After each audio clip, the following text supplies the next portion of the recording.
opportunité ou pas, ça dépend de trois points essentiels. Un, le poste, quelle ascension en termes de carrière, d'avancée. Le deuxième point, c'est le package, quelle rémunération, quel avantage en nature et autres. Et puis le troisième point, c'est le pays.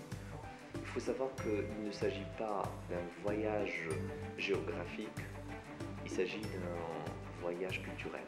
La difficulté aussi réside dans l'incapacité de certaines personnes à extrapoler leur expertise et leur connaissance sur d'autres contextes.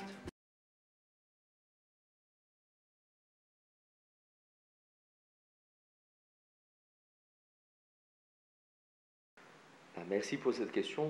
Déjà, je commencerai par le fait de mentionner que le Maroc est en train d'écrire son histoire moderne. Le Maroc ouvre l'Afrique sur le Maroc et le Maroc s'ouvre sur l'Afrique. Il fait partie de l'Afrique. C'est une opportunité extraordinaire, historique et stratégique. Et il faut bien que les entreprises suivent et bien sûr les talents marocains. Maintenant, saisir cette opportunité ou pas, ça dépend de trois points essentiels. Un, le poste, quelle ascension en termes de carrière, d'avancée.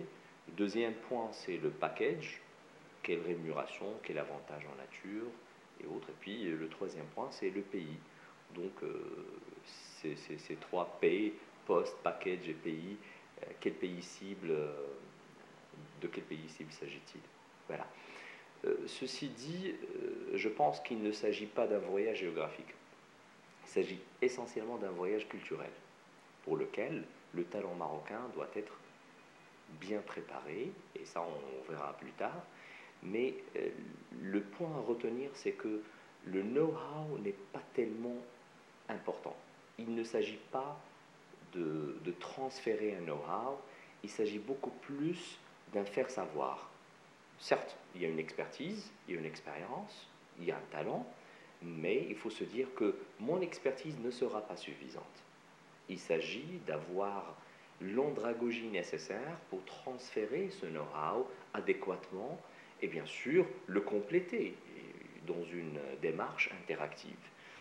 Les compétences clés à mes yeux, si l'expatrié marocain devrait commencer à initier cette aventure correctement, ben, c'est la modestie. Je commence par la modestie.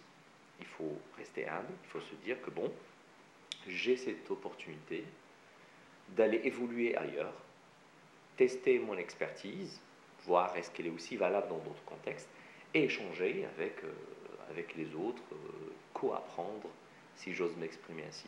Deuxième compétence clé, c'est le sens d'observation.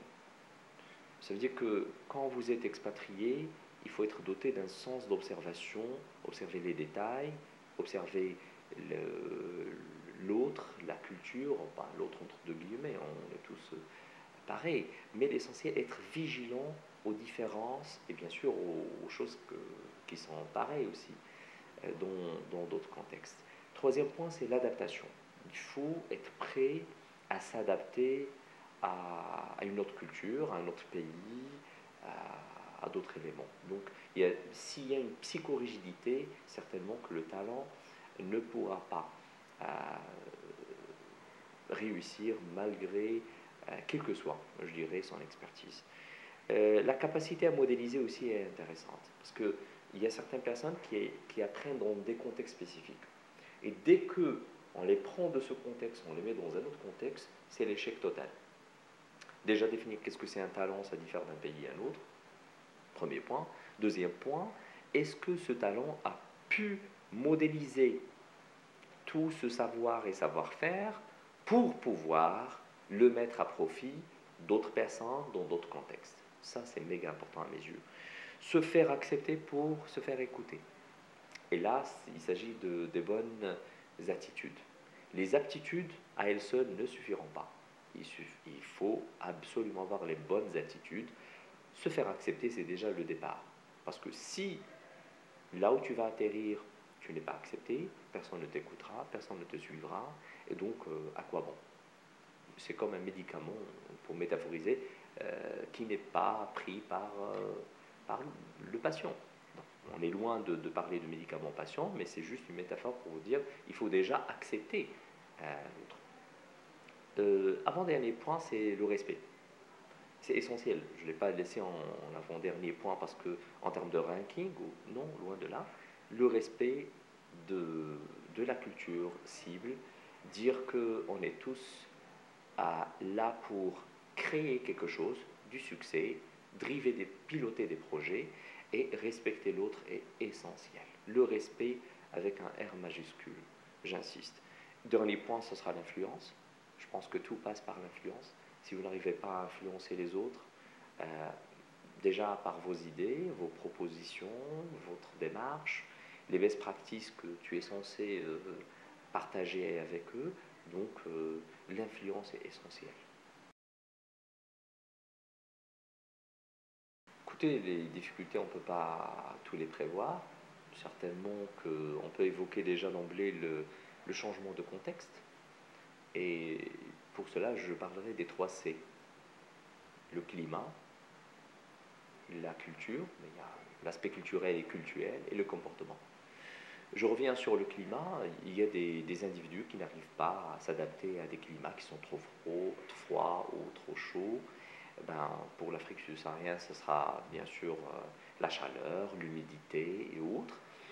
Deuxièmement, la culture, ben, il y a l'aspect culinaire, cultuel et autres. Et troisième pôle, c'est comportemental.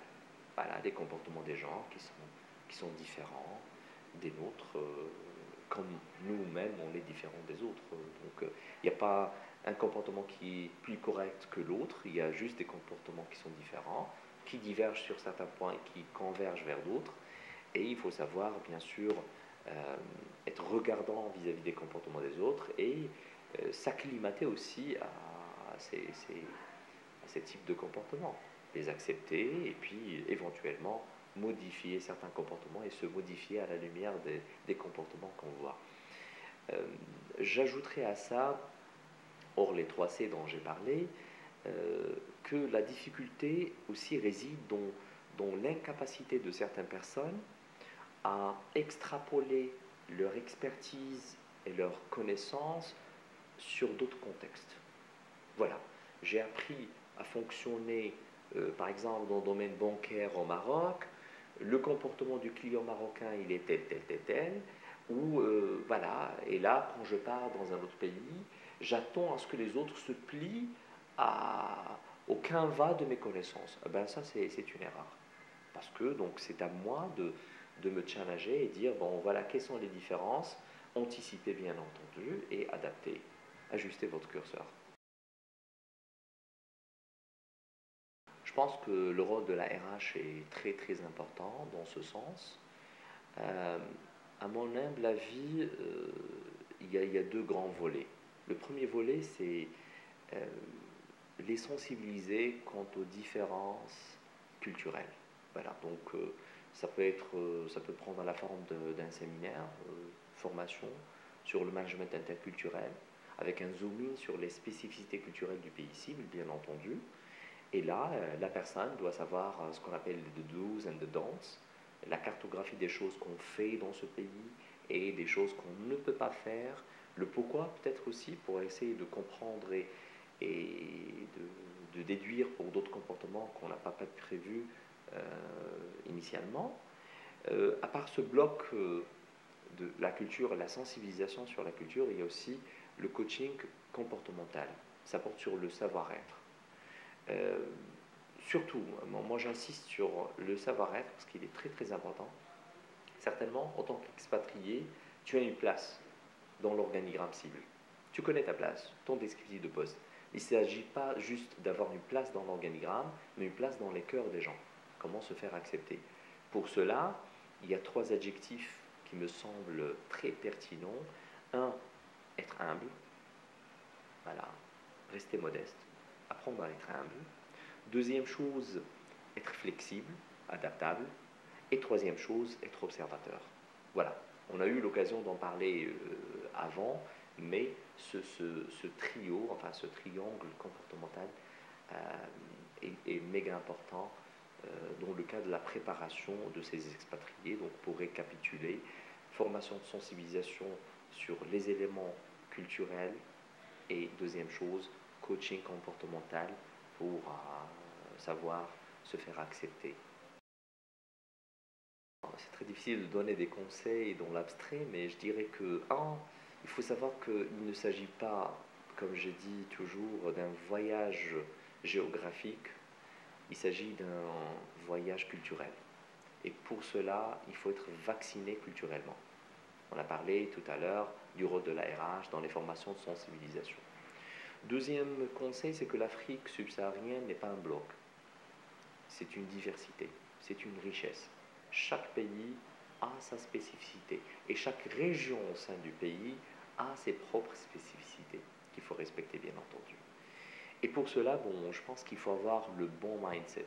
Et quand je dis le bon mindset, surtout, je vais souligner un point, c'est que on ne part pas avec l'idée qu'on va dicter ou enseigner aux autres une expertise, mais plutôt on part pour partager et coapprendre avec les autres.